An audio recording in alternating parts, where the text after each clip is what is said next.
Pemirsa, kami menyajikan data kronologis kekerasan seksual di hutan kota Jakarta Utara pada Kamis 1 September lalu. Salah satu pelaku melihat korban usianya 13 tahun, kemudian juga berkenalan. Sebelumnya memang sudah mengenal, kemudian juga pelaku kemudian mengajak korban untuk berpacaran namun ditolak. Kemudian kita lihat Jumat 2 September, pelaku kemudian mengajak 3 temannya. Kemudian juga menunggu korban karena sudah mengetahui bahwa korban sering lewat jalan di situ pada saat pulang sekolah. Keempat pelaku kemudian melakukan tindakan asusila kepada korban. Baik, Selasa 6 September, polisi amankan 4 orang pelaku yang masih di bawah umur dan diamankan di Rumah Aman Cipayung. Mungkin untuk bisa menjelaskan lebih lanjut, pembaharuan informasi mengenai ini kronologi sudah dijelaskan oleh Pak Febri, tapi mengenai siapa saja yang ada peran ataupun juga melakukan tindakan tersebut, kami nanti akan tanya lagi kepada Pak Febri Isman, tapi sepertinya kami masih memperbaiki jaringan dengan Pak Febri Isman. Mungkin sebelumnya Mas Reza bisa berikan pandangan mengenai kasus ini. Pertama, pertimbangan kenapa anak-anak tersebut tidak dipulangkan ke orang tua atau keluarganya. Saya template ya, cetakan dasarnya, posisi atau sikap dasarnya adalah ingin memastikan bahwa semaksimal mungkin upaya merekonstruksi perilaku anak itu tetap berbasis keluarga, bukan berbasis pada penitipan ke negara. Jadi memang harus dahului assessment. Assessmentnya apa? Ada 4 hal yang semestinya di assessment, dan jangan sampai kemudian muncul stigma baru bahwa maaf, karena orang tua bercerai maka serta-merta dianggap tidak pantas untuk mengasuh anak, itu tidak tepat. Itu memunculkan persoalan tersendiri itu. Menstigma anak dari keluarga bercerai. Menstigma bahwa keluarga yang bercerai niscaya tidak akan mampu mengasuh anak. Stigma macam itu harus disingkirkan. Jadi kita harus lebih terukur. Mengaksesnya berdasarkan 4 hal. Pertama, harus dicek tata nilai yang ada di dalam keluarga tersebut. Sinkron satu sama lain atau bertolak belakang. Tidak ada urusannya dengan bercerai atau menikah, tapi yang pasti tata nilai yang dianut adalah sinkron satu sama lain. Itu pertama. Yang kedua, kesiapan masing-masing anggota keluarga untuk memikul peran yang majemuk.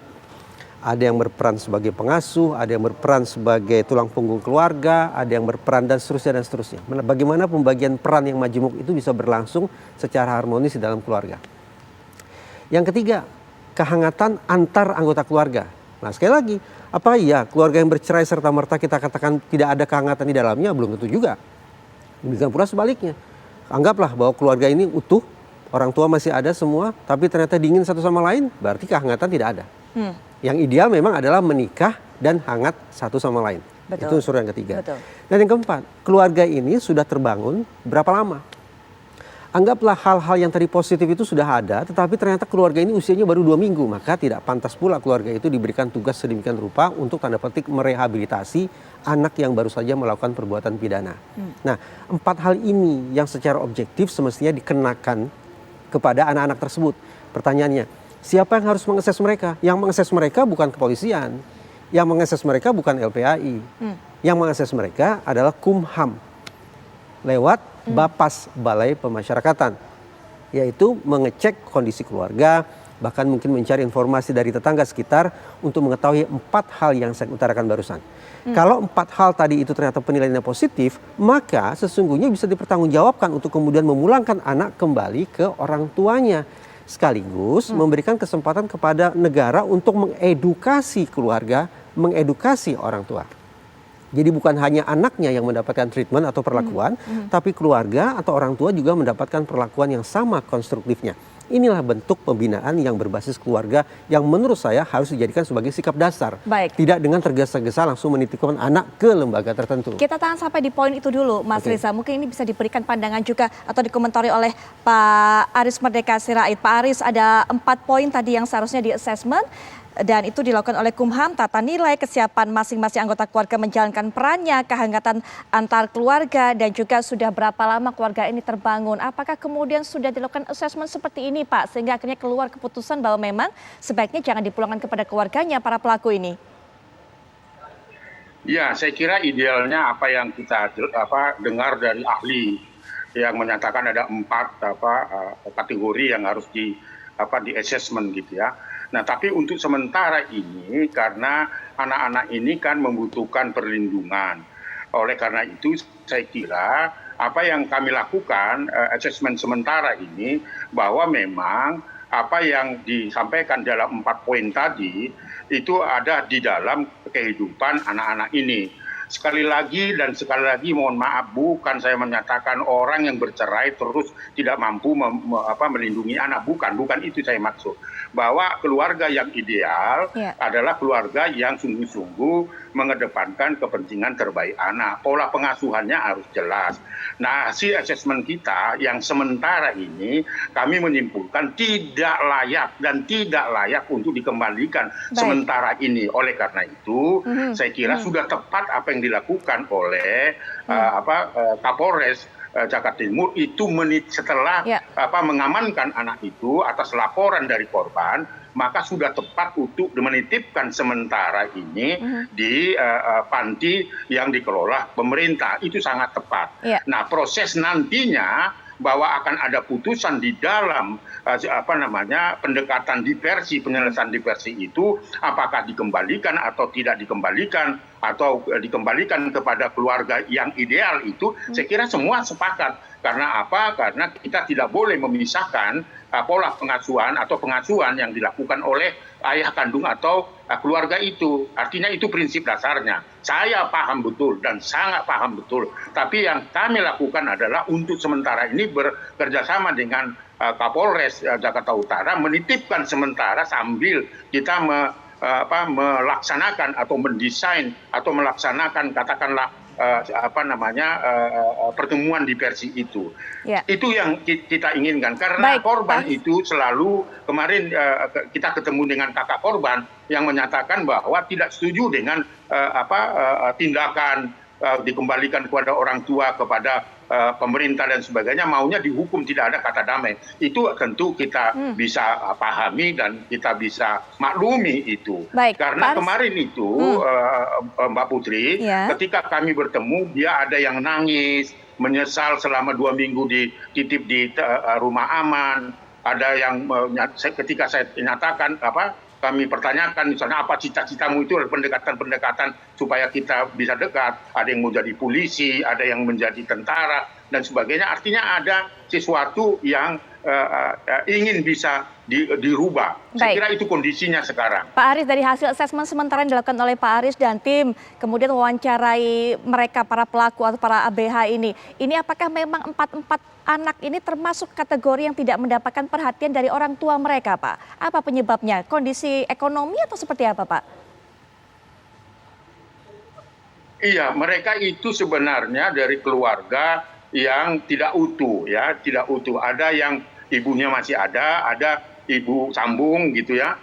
Bukan berarti sekali lagi, bukan berarti saya mau kategorikan ada ibu sambung, ibu tiri, kemudian tidak layak untuk mengasuh dan sebagainya. Bukan itu. Tetapi saya mau memperlihatkan untuk kondisi yang sesungguhnya yang ada di dalam keluarga itu. Seringkali mereka sudah tidak tidur di rumah, tidak dicari oleh orang tuanya, seringkali dia pulang pagi dengan usia di bawah 12 tahun, lalu kemudian dia sering melihat ada orang-orang di bawah jembatan melakukan persetubuhan dan sebagainya.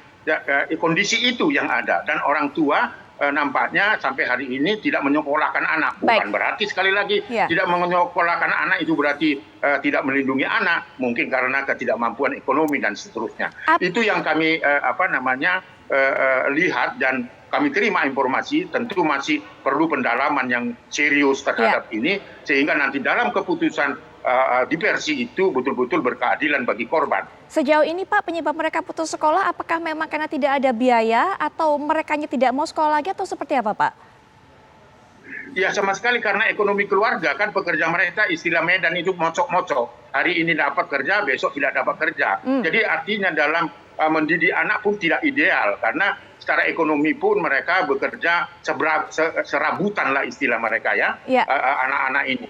Pak Aris mengatakan tadi bahwa anak-anak ini sering melihat sesuatu yang tidak senonoh di bawah jembatan. Apakah memang mereka tinggal di daerah dekat jembatan itu, Pak, atau di kolong jembatan itu? Betul, itu daerah-daerah padat penduduk dan kumuh ya. Karena itu di pinggir jalan itu ada jalan jalan protokol dan sebagainya. Dan pada malam hari jam-jam katakan jam 2, jam 3 itu mereka banyak istirahat di bawah kolong jembatan itu. Nah, itu yang mereka saksikan. Kadang-kadang mereka tidak pulang, bergabunglah dengan orang dewasa yang ada di tempat itu. Itu menurut keterangan dari pelaku. Baik, Pak Febri Isman, tadi kami juga sempat menghentikan mengenai siapa yang menjadi inisiator dari kejahatan ini. Apakah kemudian kami juga ingin memastikan empat-empatnya ini melakukan hal yang serupa, Pak, kepada korban? Empat-empatnya melakukan pemerkosaan terhadap korban, Pak? Ya, perlu kami sampaikan, Mbak Viola. Jadi penanganan kasus ini dari awal kami tangani itu baik korban maupun ABH 4 ABH ini kami memang sudah perlakukan sangat spesifikasi. Jadi semua atribut-atribut kita sebagai anggota Polri yang kira-kira mengganggu psikis anak kami buang jauh-jauh. Jadi kita pendekatannya secara keluarga. Jadi untuk kasus ini memang penanganan sangat spesifik. Terus terkait 4 ABH ini, dari keterangan dari semua yang kami periksa 4 ABH ini, memang persetubuhan ini hanya dilakukan oleh 3 ABH. Tapi pencabulannya dilakukan ke 4-empatnya, Mbak. Seperti itu. Baik, Pak, kondisi korban kemudian hingga saat ini seperti apa, Pak?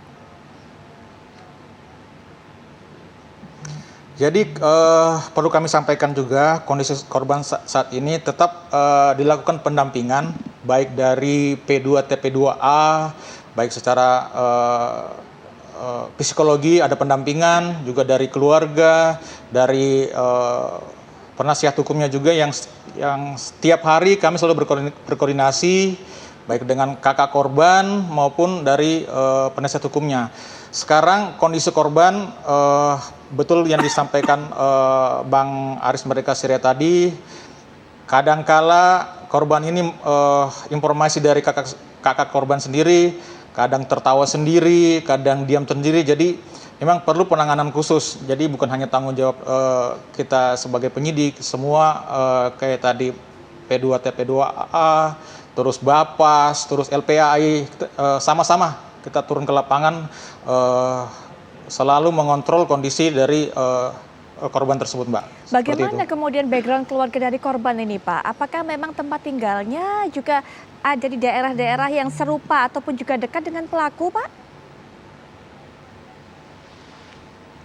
Iya, jadi perlu kami sampaikan memang korban ini adalah anak yatim piatu, ya, ini yatim piatu. Kebetulan rumah korban ini memang daerahnya daerah slum area, jadi banyak sekali pemukiman yang memang kalau kita lihat untuk anak sangat tidak pantas, karena memang kondisi seperti ini disampaikan Bang Aris Merdeka Sirait tadi, kemarin juga sudah dilakukan asistensi terhadap anak ini, menanyakan, oh ternyata anak-anak ini melihat kegiatan tersebut langsung live, jadi dari atas jembatan dilihat, oh ada yang dewasa melakukan persetubuhan. Jadi salah satu anak ini, wah pingin coba terangsang. Ya. Jadi mungkin karena bahasa kotornya, bahasanya, oh saya terangsang Pak dengan saya lihat apa yang dilakukan oleh orang dewasa. Seperti itu, Mbak. Itu pelakunya, Pak. Kok background keluarga korbannya, Pak? Oh, background keluarga korban tadi saya sampaikan tadi, Pak. Ini anak yatim piatu. Memang kondisi rumahnya pun memang ketika masuk ke rumah itu untuk kendaraan roda 4 memang tidak bisa. Memang sangat dari menuju rumah korban melewati semua slum-slum area, Mbak. Seperti itu. Baik. Mas Reza, tadi sudah diberikan tanggapan oleh Pak Aris bahwa ini sementara, nanti akan ada fase selanjutnya. Mungkin bisa diberikan tanggapan mengenai hal ini juga. Kalau kita pilah mana pelaku mana korban, barangkali sebagian dari kita dengan penuh amarah ingin agar pelaku ini dihukum seberat-beratnya. Tapi mari kita buka undang-undang. Ikhlas tidak ikhlas, undang-undang mengatur bahwa para pelaku pun harus mendapat perlindungan khusus. Memang kesannya ironis ya. Bagaimana mungkin pelaku kok mendapat perlindungan khusus? Tapi itu kata undang-undang. Undang-undang nomor 35 tahun 2014. Kalau kita terapkan dalam kasus ini, barangkali berkesesuaian dengan 2 atau 3 situasi sekaligus. Pertama, bagi anak korban sudah jelas. bahwa dia adalah korban kejahatan seksual, dia harus mendapatkan perlindungan khusus. Ya. Tapi tadi saya katakan, ternyata pelaku pun karena berstatus sebagai anak yang berkonflik dengan hukum, anak dengan status semacam itu juga harus mendapat perlindungan khusus. 2. 3. Kalau kemudian dipahami bahwa situasi ini tidak terlepas bahwa anak-anak tersebut pernah menyaksikan, pornografi dan seterusnya, ini pun menjadi salah satu kriteria bahwa anak-anak itu juga harus mendapatkan perlindungan khusus. Alhasil, tampaknya kita harus mengoreksi pemikiran kita ini. Daripada kita membabi buta berpikir tentang apa yang harus kita jatuhkan hukuman bagi pelaku, undang-undang mengharuskan kita untuk sesegera mungkin berpikir bagaimana merealisasikan perlindungan khusus bagi pelaku dan bagi korban. Memang khusus bagi korban ada fasilitas ekstra bahwa korban kejahatan seksual mendapatkan restitusi. Tapi pertanyaan, karena pelaku masih anak-anak, dari keluarga minus pula dari sisi sosial ekonomi, bagaimana mungkin kemudian diberikan restitusi kepada korban oleh pelaku? Karena itu, dalam sekian banyak forum diskusi tentang revisi Undang-Undang Sistem Peradilan Pidana Anak, saya dan LPAI, Lembaga Perlindungan Anak Indonesia, mengusulkan agar mindsetnya dibalik. Rumusannya bukan restitusi dan kompensasi, tapi harus dibalik menjadi kompensasi dan restitusi. Artinya apa? Kompensasi adalah ganti rugi yang diberikan oleh negara. Dalam hal ini pemerintah. Sementara restitusi adalah ganti rugi yang diberikan oleh si pelaku. Nah, kita harus balik. Bagaimana mungkin dalam kasus ini anak-anak bisa memberikan restitusi kepada korban? Alhasil negaralah, pemerintahlah yang harus didorong untuk sesegera mungkin memberikan kompensasi bagi korban. Restitusi kalau perlu ditiadakan karena itu tidak mungkin untuk dilakukan. Tapi pemerintahlah harus didorong semaksimal mungkin untuk memberikan ganti rugi kepada korban. Baik, Pak Aris Merdeka Siraya juga mungkin terakhir bisa menjelaskan hingga saat ini apa yang sudah dilakukan atau tindakan lebih lanjut kepada korban. Karena kalau Pak Febri tadi cerita sepertinya begitu terguncang sekali korban ini sampai kemudian tertawa sendiri, menangis dan sebagainya. Sebenarnya bagaimana Pak kondisi hingga saat ini dan siapa yang mengasuhnya? Iya, saat ini kan diasuh oleh kakaknya karena dia korban ini kan berasal dari yatim piatu. Nah, kemarin kami ketemu di Polres Jakarta Utara memberikan kesempatan kepada kakaknya bagaimana nanti dibantu untuk melakukan terapi psikososialnya lah, begitu paling tidak seperti itu supaya membangkitkan kembali semangat dari korban. Nah, dari peristiwa ini saya sangat bersepakat bahwa implementasi dari Undang-Undang Sistem Peradilan Pidana nomor 11 tahun 2012 itu perlu direvisi, baik itu definisi usia seperti apa yang disampaikan. Nah, saya kira itu penting sekali karena perubahan-perubahan perilaku anak itu tidak sesuai lagi dengan Undang-Undang Sistem Peradilan Pidana Anak ini. Bagaimana seorang anak berusia di bawah 12 tahun melakukan kejahatan seksual itu seperti apa yang dilakukan oleh orang dewasa. Nah, ini kan satu fenomena yang perlu kita pikirkan secara bersama-sama. Saya kira kami sudah bersepakat untuk menyampaikan ini kepada Komisi 3 untuk mungkin dipikirkan agar ada revisi disesuaikan dengan perkembangan informasi yang menyangkut tentang begitu maraknya anak melakukan tindak pidana dalam bentuk persetubuhan dan sebagainya. Saya kira itu dari kasus-kasus ini sama seperti apa yang terjadi di Pengadilan Negeri Taurutung ya, di mana 10 pelaku kejahatan seksual terhadap anak itu remaja, 7 diantaranya anak-anak itu justru dikenakan tindakan kembali ke dinas sosial seperti itu, tetapi berkeliaran di lingkungan itu. Nah, ini kan sesuatu yang membuat korban itu marah dan mendidih darahnya karena seolah-olah pelaku itu dibiarkan begitu saja. Saya kira itu yang kita pikirkan. Mudah-mudahan nanti hari Rabu ini kita bersama dengan Kapolres Jakarta Utara, saya kira dengan tentu para pekerja-pekerja sosial, Bapas, Jaksa dan sebagainya untuk merumuskan bagaimana mekanisme penyelesaian itu lewat diversi. Saya kira itu mudah-mudahan ini mendapatkan solusi yang terbaik bagi khususnya bagi korban. Pak Aris Merdeka Sirait, terima kasih sudah meluangkan waktunya untuk bisa memberikan informasi ini kepada kami. Kita akan terus tunggu bagaimana perkembangannya. Pak Febri Isma juga terima kasih sudah memberikan kronologi dan juga informasi-informasi yang memperjelas duduk peristiwa ini. Selamat malam Pak Aris Merdeka Sirait dan juga Pak Febri.